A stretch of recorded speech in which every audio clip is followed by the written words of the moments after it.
અને હવે વાત કરીશું તાલિબાની હુકુમતની।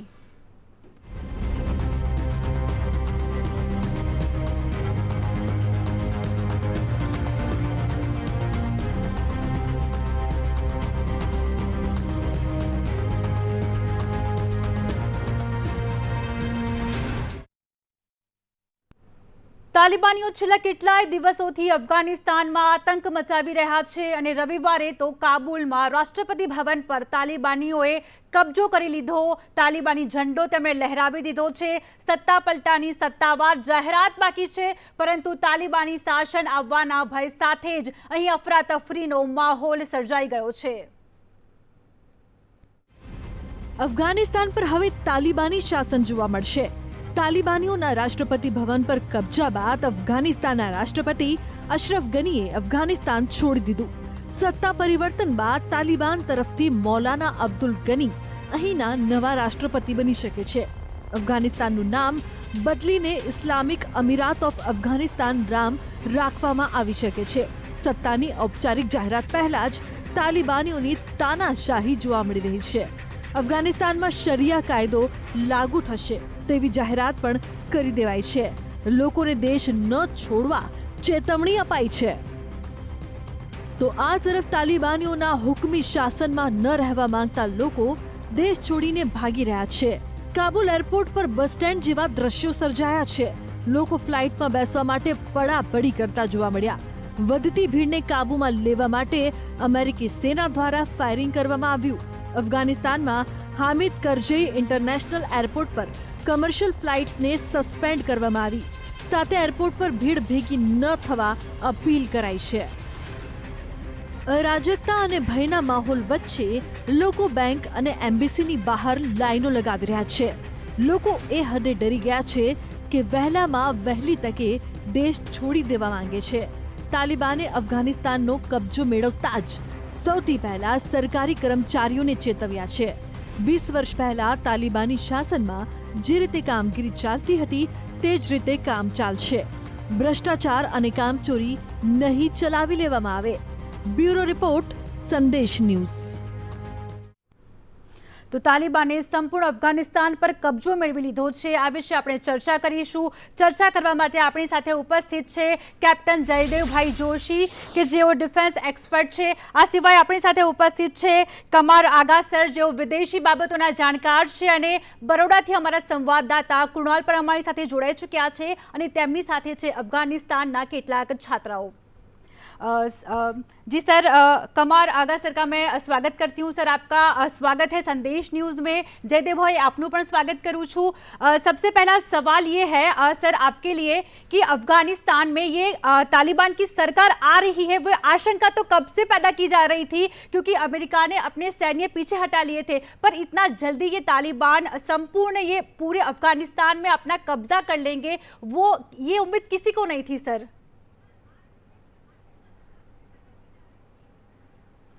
आपने सही कहा, ये उम्मीद लेकिन पिछले कुछ दिनों से लग रहा था, इसलिए कि अफ़गान जो फ़ौज थी, सेना जो थी, वो बिल्कुल ख़त्म हो गई थी। उसने लड़ाई लड़ी नहीं, वॉकओवर दे दी। उसके कई कारण हैं।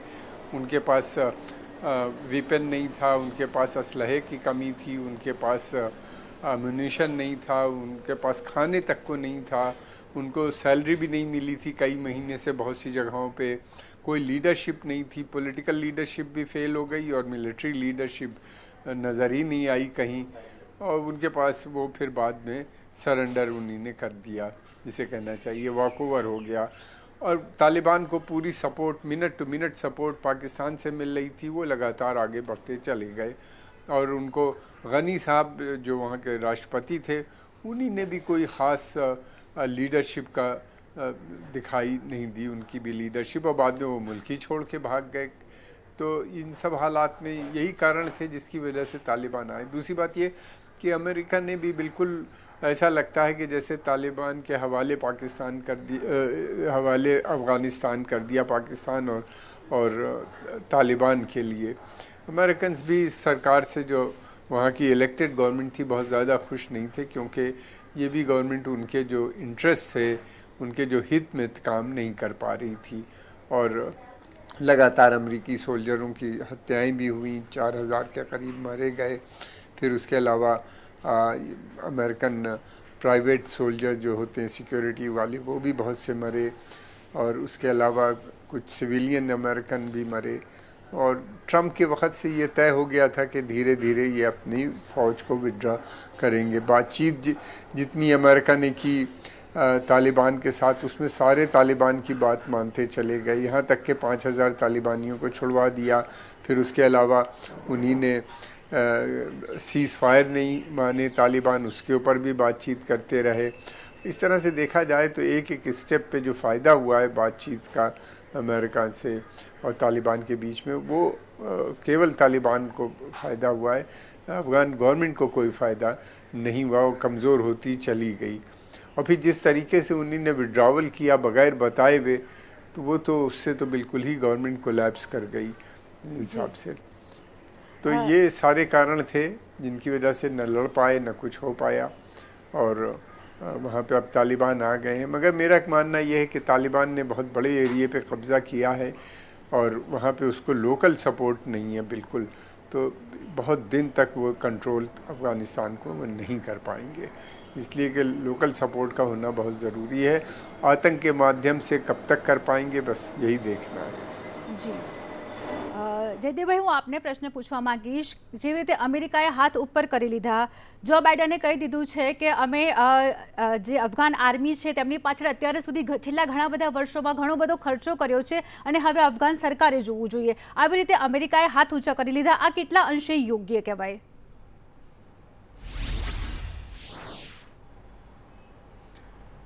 એકદમ જ અયોગ્ય કહેવાય આ વાત। અને અવની આપણે જ સમજીએ કે કઈ રીતે જો બાઇડન અને તેમની સત્તાના અલગ અલગ લોકોએ સ્ટેટમેન્ટ્સ આપ્યા છે। અત્યારે વૈશ્વિક પ્રેસ મીડિયા કે પછી યુરોપ અમેરિકાના છાપા પણ જોઈએ તો એટલો મોટો વિરોધ થઈ રહ્યો છે, એટલી ટીકા થઈ રહી છે જો બાઇડનના ડિસિઝનની। જો બાઇડને પોતે એમ કીધું કે ધી તાલિબાની બેકલેશ ઇઝ અનલાઇકલી, કે આવું બની શકે તેમ નથી, એવા એમના એક્ઝેક્ટ શબ્દો હતા। બીજું, આટલું ઝડપથી એ લોકો અહીંયા આવીને અફઘાની ફોર્સીસને હરાવી શકશે એ પણ ખોટું લાગે છે। 20 વર્ષ જેટલો સમય અમેરિકી સરકાર અને ત્યાંનું સૈન્ય ત્યાં રહ્યું। આ આટલા વર્ષોમાં 84 બિલિયન ડોલરમાં ખર્ચ કરીને અફઘાની સેનાને ઇક્વિપ કરવાનું અને ટ્રેન કરવાનું કામ કર્યું। અને હવે જેવો એમની થોડી ટીકા થઈ રહી છે, તેમાં એક સ્પોક્સમેન બાઇડન ગવર્મેન્ટના એક પ્રવક્તાએ એવું કીધું છે કે અમે 9/11 એટલે 11 સપ્ટેમ્બર જે અમેરિકા પર હુમલો કર્યો એ અને એના આકાઓને ખતમ કરવા માટે આવ્યા હતા। That operation was successful. તો એ ઓપરેશનને જો એ લોકો સક્સેસફુલ ગણાવતા હોય તો એ તો ખતમ થઈ ગયું હતું ઓસામા બિન લાદેનના ખતમ થવાથી। એના પછી પણ કેટલા વર્ષો ત્યાં રહ્યા। એટલે હવે આ વાત અને આ રીતે ઝડપથી ત્યાંથી નીકળવું અને હવે આવા પોતાના બચાવો આપવા એકદમ અયોગ્ય। અત્યારે વ્હાઇટ હાઉસની બહાર ઘણા બધા લોકો એકઠા થયા છે, તે લોકો પણ વિરોધ કરી રહ્યા છે કે આ પ્રકારે જે બાઇડન સરકારે જે આ પગલું ઉઠાવ્યું છે તે નિંદનીય છે। અને જયદેવભાઈ, આપ એ જવાબ આપો, કારણ કે છેલ્લા ઘણા વર્ષોથી અમેરિકી સેના તો અફઘાનિસ્તાનમાં છે જ, પરંતુ તેની પકડ એટલી મજબૂત નથી રહી, કારણ કે તેનું પરિણામ ચોખ્ખું દેખાઈ રહ્યું છે। તાલિબાનો એટલા ઝડપથી, આપણને એવું લાગતું હતું કે આશંકા તો વ્યક્ત થતી જ હતી કે અફઘાનિસ્તાનમાં જેનો ડર હતો કે અફઘાનિસ્તાન ઉપર આ લોકો કબજો જમાવશે, પરંતુ આટલું વહેલું અઠવાડિયા 10 દિવસમાં હજી તો અમેરિકાની સરકારે જાહેરાત કરી છે, પોતાની આર્મી ધીરે ધીરે પાછી લઈ રહી છે। એટલે ટૂંકમાં ક્યાંક ને ક્યાંક એવું કહી શકાય કે આટલા વર્ષો કાઢ્યા પરંતુ કોઈ પરિણામ ના આવ્યું, એટલી પકડ નથી અમેરિકી સૈનિકની અફઘાનિસ્તાન પર।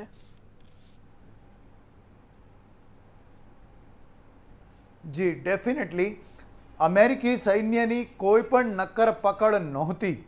અમેરિકી સૈનિકો શું કરતા દેખાતા? મોસ્ટલી એ લોકો ત્યાંની સરકારી ઓફિસીસ કે પછી જે મિલિટરી કે પછી આવા ઓપરેશનની ભાષામાં કહેવાય કે દે વેર મિયરલી કંટ્રોલિંગ ધ સ્ટ્રીટ્સ। ખાલી શેરીઓ અને અમુક સરકારી આવાસો, અમુક સરકારી ઓફિસીસને જ કંટ્રોલ કરતા હોય તેવી સ્થિતિ હતી। અફઘાનિસ્તાન એક વિશાળ દેશ છે, ત્યાંની જિયોગ્રાફિકલ ડાયવર્સિટી, ભૌગોલિક વિષમતા એટલી છે, એને અમેરિકી સૈન્ય પકડી ના શક્યું। ત્યાં ખૂબ બધા હથિયારો છે, એવા હથિયારો જે નાટો કોલ્ડ વોર સમયના ફોર્સીસ ત્યાં હતા, ત્યાર સમયના હથિયારો છે. બીજું જે ટેરર ફંડિંગ છે, અલ-કાયદાને અને ISI દ્વારા તાલિબાનને જે ટેરર ફંડિંગ મળતું રહ્યું એના ઉપર કોઈ સેંધ ન લાગી શકી. એટલે આમ જોવો તો હવે આ બધા દ્રશ્યો જોઈને એવું લાગે કે અમેરિકી સૈન્યએ, જેમાં એરફોર્સ પણ સામેલ હતું, મિયર પુલિસિંગ ડ્યુટીઝ કે સિક્યોરિટી ગાર્ડ ડ્યુટી જ કરી હોય એવું અત્યારે પ્રતીત થાય છે. કારણ કે આ $84 બિલિયન ટ્રેનિંગ ગઈ ક્યાં? જી, આપણી સાથે વડોદરાથી કૃણાલ પણ જોડાયા છે, આપણી સાથે અફઘાની જે છાત્રાઓ છે તે પણ જોડાયા છે. કૃણાલ, અફઘાની છાત્રાઓ છે તે કેટલા સમયથી ત્યાં છે, પહેલો પ્રશ્ન એ રહેશે, અને ત્યાંની પરિસ્થિતિ કેવી છે એ હું પૂછવા માંગીશ. બિલકુલ, આપણી સાથે જે રીતે અફઘાનિસ્તાનમાં હાલ તાલિબાનોએ કબજો જમાવ્યો છે, ત્યારે વડોદરાની MS યુનિવર્સિટીમાં અભ્યાસ કરતા હિકમતુલ્લાહ યુસુફી આપણી સાથે છે. હિકમતુલ્લાહજી, what is the position in your country and how much worried you? Actually, the situation in my country, it is really terrible right now, and definitely I'm really worried about my family, about my people, about my country, and physically here I'm safe and I do feel that I'm safe physically, but mentally and inside there is a big turbulence and chaos and a kind of very bad feeling that I cannot even express, because all my family's friends and people, those who are living there, they don't have a kind of good situation. The people, those who are leading the country, I mean the Taliban and those groups, I would like to ask them that please, even they actually announce a general amnesty. Will you something in Hindi if you speak Hindi? Hindi, because I don't know, I'm really sorry. Sometimes a little, Tora, so maybe I will say. I'm not convenient with Hindi. So about they announced, actually Taliban announced that we have a general amnesty and we forgive all the people. I mean those who work with the foreigners. અફઘાનિસ્તાનમાં જે વિદ્યાર્થીઓ છે, લોકો છે, તે સલામત નથી, એ સાબિત થઈ ગયું છે. आगा सर, मैं आपसे क्वेश्चन करना चाहूँगी, जैसे UN में ये तालिबान सरकार को कोई एक्सेप्ट करने के लिए कोई देश रेडी नहीं है, तो फिर आगे क्या होगा सर, क्योंकि कोई एक्सेप्टेंस नहीं है तालिबान का.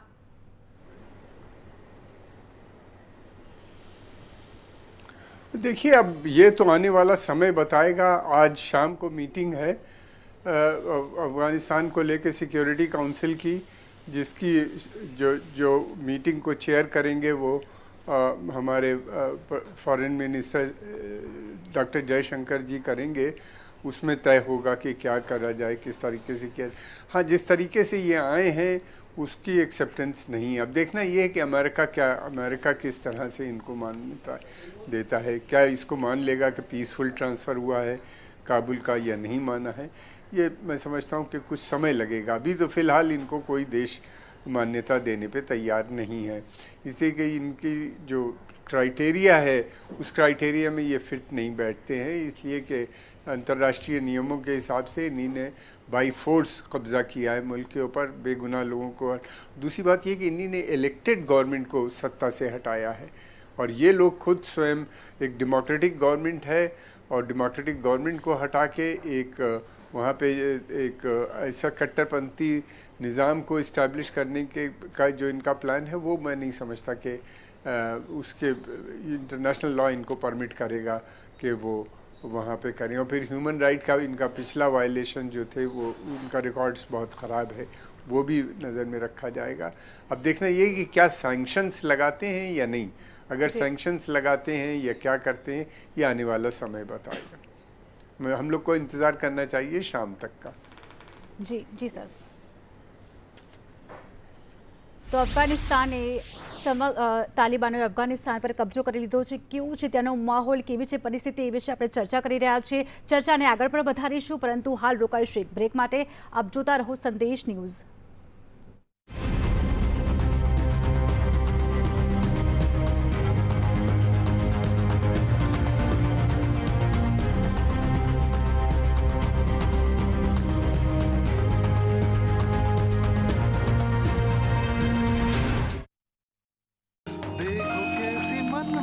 ससुर का बहुत ही कच्चा है पर लड़का अच्छा है। जो आपको पसंद हो और फैमिली को भी। जीवनसाथी.com।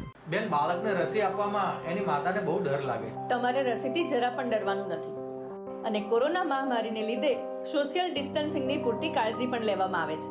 અમારું ફૂલ જેવું બાળક રસીની એક બૂંદ તમારા ફૂલ જેવા બાળકને 7 રંગથી ખીલવી નાખશે. આજનો ભ્રમ તમને કાલની ભૂલ ના લાગે બેન. આપણે સમજદારી બતાવવી જ પડશે. સઘન મિશન ઇન્દ્રધનુષનો લાભ તમામ બાળકો અને સગર્ભા સ્ત્રીઓને અપાવીએ. આરોગ્ય અને પરિવાર કલ્યાણ વિભાગ ગુજરાત રાજ્ય દ્વારા જનહિતમાં પ્રસારિત. बेटा तेरा वाई पुराना पेमेंट और बिलिंग का नया ठिकाना बैंकिंग की बेटा चिंता मत कर ओपन बुक है नया जमाना बिल का हिसाब अकाउंटिंग की किताब ओपन बुक में बैंकिंग पेमेंट जीएसटी सब मिलेगा जनाब. बिजनेस करो सिंपल. લોકો કહે છે કે આઈસ્ક્રીમ આપણે ખાઈ નથી શકતા, દાંતમાં એક જણજણાટી જેવું લાગે છે અને તે પોતાની રીતે કદાચ જઈ નહીં શકે. સેન્સોડાઇન ટૂથપેસ્ટ જણજણાહટથી આપને સુરક્ષા આપે છે. લોકો જે ખાઈ શકતા નહોતા ઘણા વર્ષોથી તેને પણ ખાઈ શકે છે. એટલા માટે હું સેન્સોડાઇન રેકમેન્ડ કરું છું.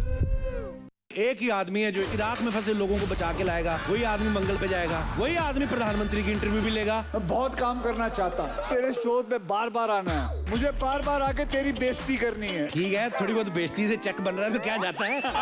देखिए नया सीजन 21 अगस्त से शनिवार और रविवार रात 9:30 बजे सोनी पर.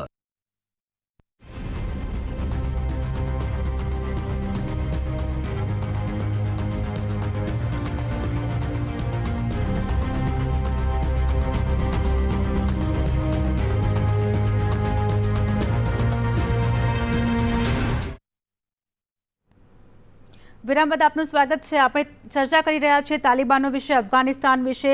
અફઘાનિસ્તાન ભારતના સંબંધો પર શું અસર પડશે, ચર્ચા કરવા માટે જયદેવભાઈ ઉપસ્થિત છે. જયદેવભાઈ, એક સવાલ આપને હું કરવા માંગીશ અહીંયા કે જેવી રીતે અમેરિકાએ તો હાથ ઉપર કરી લીધા, પરંતુ અફઘાનિસ્તાને ચોક્કસથી ભારતની મદદ માંગી હતી એર સ્ટ્રાઇક પર, ત્યારે ભારતે આ વિશે કોઈ જ પ્રતિક્રિયા નહોતી આપી. તો આને આપ કેવી રીતે જુઓ છો?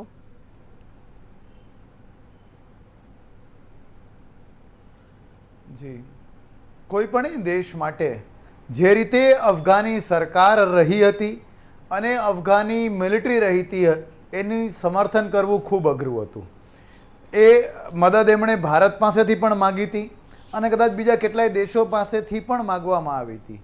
પણ આ મદદ કરવા માટે જ્યારે આપણે ત્યાં જવાનું થાય, કદાચ ક્રોસ બોર્ડર ઓપરેશન કરવા પડે કે બહારથી મદદ કરવાની હોય, કંઈ પણ હોય, એ સમયે એ મદદ કારગર રીતે જમીન ઉપર કાર્યાન્વિત થાય એ ક્યારે થઈ શકે કે જો ત્યાંની સૈન્ય અને ત્યાંનું સરકાર એટલા સક્ષમ હોય, એ કરી શકે એમ હોય. તો આ માળખું ત્યાં છેલ્લા એકાદ વર્ષથી સાવ ધ્વસ્ત થઈ ગયું હતું અને એટલે ભારતે તો ત્યાં ઘણા બધા પ્રોજેક્ટ્સ કર્યા છે, આપણે બિલ્ડિંગો બાંધ્યા છે, આપણે હોસ્પિટલો બાંધી છે, એ બધી પણ જો બરાબર ચલાવી શકાણી ન હોય, આ ખાલી ઇન્વેસ્ટમેન્ટની કે થોડો ખર્ચ કરી દેવાની વાત નથી, પણ ડિપ્લોમેટિકલી ભારત અત્યારે પોતાની જાતને ત્યાંના રાષ્ટ્રપ્રમુખની સાથે રાખે.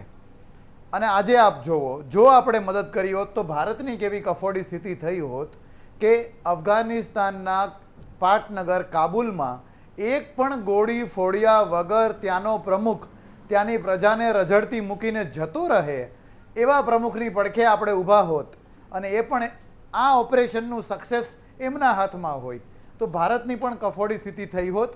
અને એટલે હું માનું છું કે અત્યારે જે ભારતનું બેલેન્સ્ડ એક તટસ્થ સ્ટેન્ડ છે એ, અને જ્યાં સુધી દરેક ભારતીય નાગરિક મહદઅંશે આવી ગયા છે, પણ દરેક ભારતીય નાગરિક ત્યાંથી પાછો ન આવી જાય ત્યારે બળની બદલે કળથી કામ લેવું જોઈએ. જી, ચોક્કસથી. એટલે આપ માનો છો કે આ ભારતનું જે પગલું છે તે યોગ્ય છે, કારણ કે દેશનો રાષ્ટ્રપતિ જે દેશને રઝળતો મૂકીને જતો રહે તો એ દેશની પરિસ્થિતિ શું હશે તેની કલ્પના કરવી જ મુશ્કેલ છે. બરોડાથી કૃણાલ જોડાયા છે. કૃણાલ, હું આપને પૂછવા માંગીશ, આપની સાથે અફઘાનિસ્તાનની મહિલાઓ પણ જોડાઈ છે. મહિલાઓની પરિસ્થિતિ ત્યાં કેવી હતી? કારણ કે આજે સવારે જે સમાચાર મળ્યા છે, એરપોર્ટ પર એક મહિલાએ બુરખો નહોતો પહેર્યો ત્યારે તેને ગોળી મારી દેવામાં આવી હતી. આ સમાચારથી જ આપણી રૂહ કાપી ઉઠે છે. મહિલાઓની પરિસ્થિતિ વિશે આપ પૂછો ત્યાં જે મહિલા ઉપસ્થિત છે તેમને.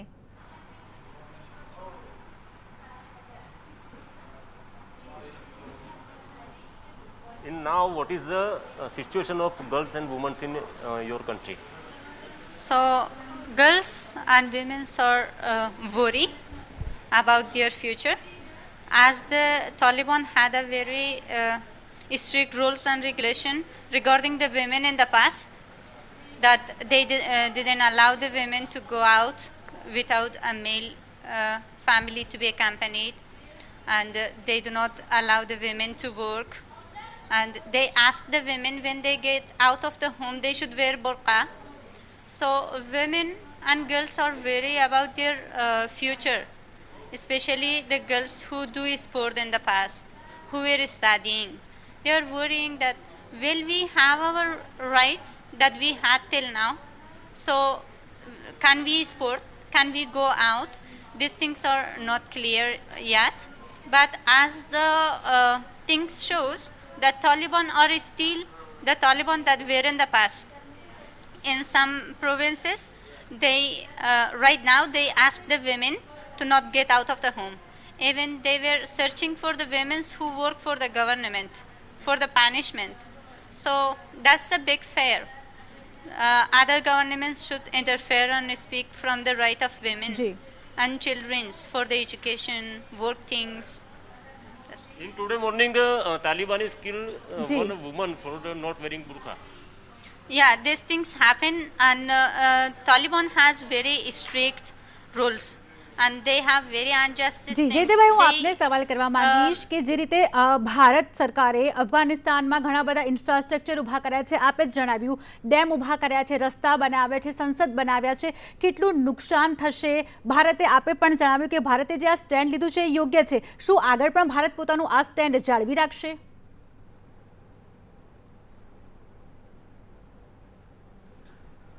ભારતનું સ્ટેન્ડ હંમેશાને માટે શાંતિ સ્થપાય એ હોવું જોઈએ, નંબર 1. નંબર 2, શાંતિ સ્થાપવા માટે સત્તાની બાગડોર કોના હાથમાં સોંપવાની? આ વખતે તાલિબાનનું રૂખ થોડુંક બદલાયેલું છે. એ લોકો કદાચ અલગ અલગ જગ્યાએ પોતાના પ્રતિનિધિઓને સ્થાપિત કરવાના છે, અને કદાચ એવી પણ વાત છે કે અફઘાનિસ્તાનની ઇસ્લામિક રિપબ્લિક, જેવી રીતે સાઉદી અરેબિયા છે કે બીજા રાષ્ટ્રો છે, એવી રીતે જ્યાં ઇસ્લામિક રિપબ્લિક અમે બનાવશું.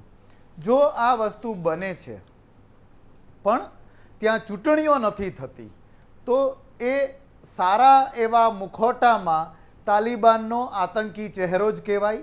તો આવી ટેમ્પરરી એડહોક માટે ટૂંકા ગાળા માટે બનેલી સરકારને પણ ભારતીય સરકારે જરાય મદદ કરવી ન જોઈએ. વાત રહી કે હવે જો તાલિબાનને કચડવાનું થાય અને સંયુક્ત રાષ્ટ્ર દ્વારા ત્યાં શાંતિ સેના મોકલવામાં આવે તો તે સમયે ભારતના સૌથી વધારે સૈનિકો યુનાઇટેડ નેશન્સની પીસ કીપિંગ ફોર્સ એટલે કે સંયુક્ત રાષ્ટ્રની શાંતિ સેનામાં છે જ. આફ્રિકાના ઘણા દેશોમાં આપણે કામ કરી જ રહ્યા છીએ. એનો વાસ્તો આપીને પણ આપણે અફઘાનિસ્તાનમાં આપણી શાંતિ સેનાને મોકલવામાં ઉતાવળ ના કરવી જોઈએ. આવું જ કંઈક આપણે શ્રીલંકામાં કરી ચૂક્યા, જ્યાં આપણા દેશમાંથી જ ગયેલ તામિલોની વિરુદ્ધ શ્રીલંકાઈ સરકારની સાથે રહીને આપણે ત્યાં શાંતિ સેના મોકલી, અને એ શાંતિ સેનામાં કેટલાય ભારતીય સૈનિકો પણ શહીદ થયા, અને તામિલોનો તો વિજય થયો જ થયો. એણે ત્યાંની શ્રીલંકાની કેટલી સરકારના લોકોને ઉઠલાવી પાડ્યા. તો આ 3 ફેક્ટર્સને ધ્યાનમાં રાખતા સ્પષ્ટપણે આપણે એવું માનીએ છીએ. અને ત્યારે કે જ્યારે યુનાઇટેડ નેશન સિક્યોરિટી કાઉન્સિલની ચેરમેનશીપ ભારત પાસે હોય, ત્યારે માત્ર ને માત્ર શાંતિ માટે ચૂંટણીથી આવેલી સરકાર અને સૈન્ય મોકલવામાં ઉતાવળ નહીં, આવું ભારતનું રૂખ હોવું જોઈએ. જી ચોક્કસથી જયદેવભાઈ, આપ અમારી સાથે જોડાયા એ બદલ આપનો આભાર. અને કૃણાલ, આપનો આભાર. આપની સાથે જે મહિલા જોડાયા છે, છાત્ર જોડાયા છે, તે બંનેનો આભાર. તો તાલિબાનોએ સંપૂર્ણપણે અફઘાનિસ્તાન પર કબજો કર્યો છે. હાલાકી તાલિબાનોનું એવું કહેવું છે કે આ વખતે અમે શાંતિપૂર્ણ રીતે અમે કબજો કર્યો છે, શાંતિપૂર્ણ રીતે અમે સરકાર ચલાવવા માંગીએ છીએ, પરંતુ પાછલો જે એમનો ઇતિહાસ છે, જે 20 વર્ષ પહેલાંનો, તે જોઈને અહીંની જે પ્રજા છે તે ખૂબ જ ડરેલી છે. હવે જોવું રહ્યું કે આ જે તાલિબાન સરકાર છે તે આગળ ભવિષ્યમાં કેટલું ટકે છે, કારણ કે તેમને કોઈનું સમર્થન નથી મળી રહ્યું. તો અત્યારે ચર્ચામાં બસ આટલું જ. મને આપશો રજા. નમસ્કાર.